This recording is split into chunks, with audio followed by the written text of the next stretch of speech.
Sanctions squandered.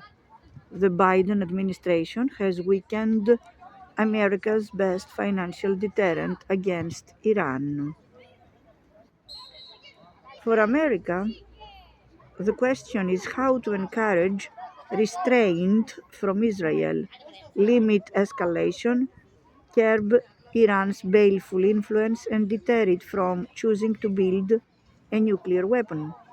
Unfortunately, as our investigation this week shows, the Biden administration has undermined one of America's main tools.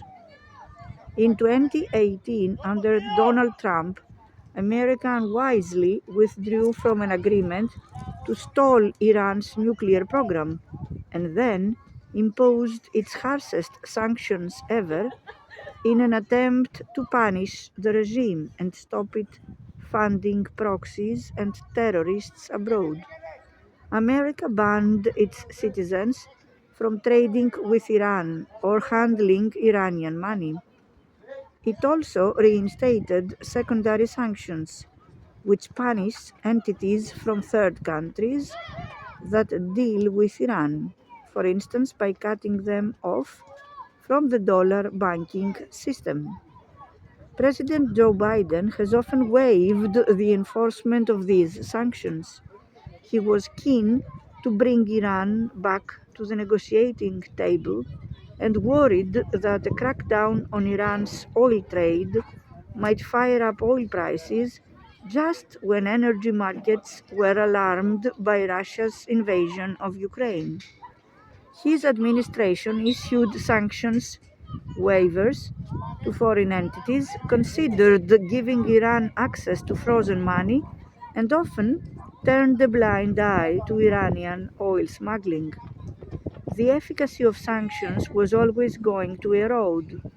Faced with constraints, people will find other ways to shift money and goods around the world. Tankers are routinely renamed. It takes much less time for an Iranian stooge to set up a company in Hong Kong or Dubai than it does for America's Treasury to investigate evasions. It was inevitable that money would flow away from the dollar banking system and into alternative payment mechanisms. Yet, by choosing not to rigorously enforce the sanctions, America has undermined their efficacy even in the short term, perhaps bringing China and Iran closer together. A complex infrastructure has developed to help Iran channel its revenues around the world.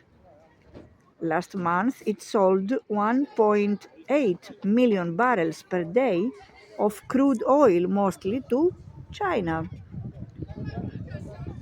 the highest level in 6 years. Our reporting shows how a web of front companies uses banks in China, Hong Kong, the Gulf, and even the West, many of which unwittingly handle Iranian money. Last year, Iran's revenues were worth $50 to $70 billion. Precisely where the money ends up is uncertain, but oil sales are surely helping to arm Iran and its proxies.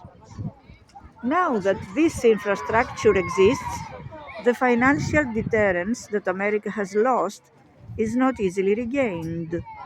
To throw sand in the gears of Iran's war machine, America would have to punish the worst offending banks in, say, China or the Gulf, or press their governments to insist that lenders make more efforts to comply with Americans' edicts. But that either means escalating financial warfare with China, for which America may have little appetite, or cracking down on allies such as the United Arab Emirates. Leaning on friends to discipline their banks, or blacklisting some outright, would cost America diplomatic capital.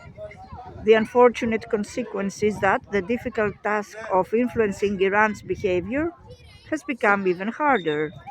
America's tools include threatening to enforce sanctions or offering to lift them and threatening to go to war. Those choices were fraught with risk, but their costs are higher today than they would have been if America had enforced sanctions rigorously.